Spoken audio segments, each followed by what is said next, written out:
Бухнолдон буюу монголчуудын чөлөөт барилдаан. Эрт үеэс монголчууд бүхэн хувцас хэрэглэлээ арьс ширэн эдээр хийдэг байсны илрэл манай эртний өмнөх 3 дугаар зууны үед Хүннүү аймгийн бөхчүүд ямаа гөрөөсний арсыг тулмалж өвчөөд элдэж хийсэн өмсгөлтэй байсан явдал зөвхөн нүүдлийн мал аж ахуй эрхэлдэг байсантай холбоотой. Өгөөдөө хааны үед хар хором хотод ирж барилддаг бөхчүүд арьсын шуудаг өмсч байсан баримт мөн байдаг. Монгол улсын Увс аймгийн Баяд, Дөрвөд, Ховд аймгийн Торгууд, Урайнхай, Хошууд, Загчин, Өөлд нар 20 дугаар зууны эхэн хүртэл бүхэн нэгэн төрөл болох энэхүү Бухан олдооноор барилддаг байжээ. Барилдаан болохоос 1-2 сар орчмын өмнө Бухнолдооны бөхчүүд хошуугаараа хамтран бэлтгэл хийн. Бэлтгэлийн үед бөхчүүд хоорондоо барилдахаас гадна бутас сөөгийг аргамжаар оосрлон мөрлөж зүтгэн үнцээр нь суг татах, 2 гараараа сөөгийг суг татах, багаар томруулж чулуу өргөх зэргээр хүч тамирын дасгал хийдэг байжээ. Бухнолдооны үндсэн мэх барьц гэвэл толгой уургалж 2 гарыг урдуур нь зөрүүлэн татаж хайчлах, хайчилж хавчих, өргөж хайчлах, дотор улан гадуур дэгээ ороох, давуулж бариад далаар шидэх, давхар ачих, уралдаж тонгорох, ташаалдах, тарвган дүүгүрдэх, 2 хөлийн хумин тэврээд толгойгоор нь газар хатгах гэх мэт мехнүүд байжээ. Бухнолдооны бөхчүүд зөвхөн шалбуур буюу шуудагтай цээж хөл нүцгэн барилдацгаана. Бууга буюу бухын ширийг урд идвэлсний дараа шүүдэж, талхих зэргээр элдэн хонгор шаргал өнгөтэй болгон шалбуур хийдэг байжээ.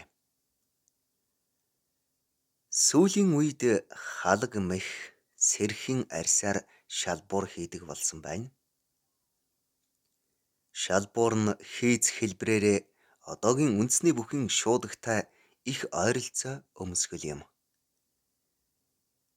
Шалбуурын ард талд хар болон улаан өнгийн эдээр хан гард бүргэд зэрэг хүчрхэг жигүүртний дүрс хайжлан ойж чимгэлсэн байдаг аж. Бухнолдоонд эсрэг бөхөн ялах болцол нь Монгол үндэсний бөхөөс өөр өвөрмөц хэд хэдэн нөхцөлтэй. Үүнд эсрэг бөхөө далаар нь хөдөлгөөнгүй дарах, эсрэг бүхийн толгойгоор нь газар хатхан 2 гар хөлийг дээш хумын тэвэрч мөн дээрх хугацаанд хөдөлгөлгүй тогтоон дарна. Дээрх 2 нөхцөлийг биелүүлэх бол 2 бүхийг өөдөөс нь харуулн сөхрүүлж суулгаад ээлжлүүлэн нөгөө бүхийнх нь шалбуураас 2 гараар нь бариулаад эсрэг бөхөө бие дээгүүрээ давуулж шидэх нийт 3 болцол олгож хэн нь олон давуулж шидсэн нь ялсанд тооцогддог байжээ. Ойрд бүхийг бух буюу бүх, ноол даам буюу барилдаан гэдэг бөгөөд одоо ч халимаг алагшаа болон зүүн гарын ойрдууд дунд хадгалагдан үлдсэн хэвээр. Өдгөө халимаг алагшаа зүүн гарын ойрдууд Бухнолдооныг шалбуур бүх гэж нэрлэх болсон байна. Манай улсын Увс Ховд аймагт 1940-од он хүртэл овоо тахилгын наадам Бухнолдооноор явагддаг байлаа. Бухнолдоон бяр хүчний байдлаар харгалзан бөхчүүдийг шир 10, дунд 10, бахлуур 10 гэж 3 анги хувааж барилдуулдаг байв. Шир 10 төрүүлбэл дунд 10 руу орохын төлөө дунд 10-ны тээг бүхтэй барилдаж хаях ёстой. Дунд 10 төрүүлбэл бахлуур 10-д орохын төлөө бахлуур 10-ны тээг бүхтэй барилдаж хаях ёстой. Бухнолдооны бөхчүүд 2 сарын 1-нд 1940 онд Бухнолдоон барилдаж хаях ёстой. Барилдаан удаашрвал сур аргамжин тойрогт шахаж оруулан барилдуулдаг байж. Монгол хүн сур аргамж дээгүүр алхах гიშгхийг цээрэлдэг учраас сур аргамжин тойргийн шахаанд оруулбал түргэн шуурхай хаялцдаг байж.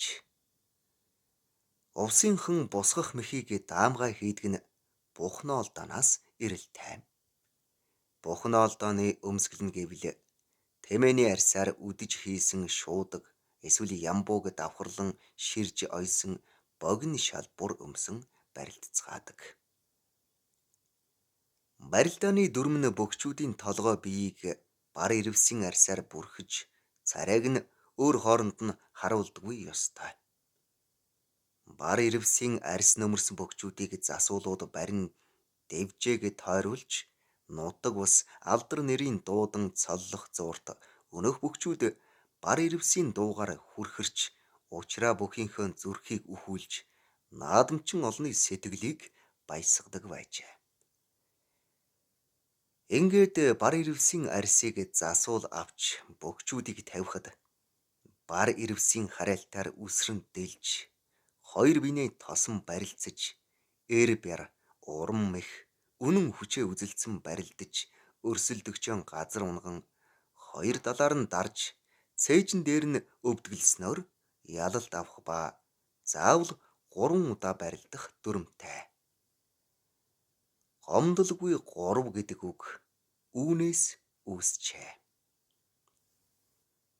Халах өвөр Монгол, ойрд, буряд, туваа бөхөөс гадна Монгол үндэстэй угсаа гарал ойр, хаяад ирлэн орших Саха, Хакас, Хасаг, Киргизт тус тусын бүх барилдаан байдаг.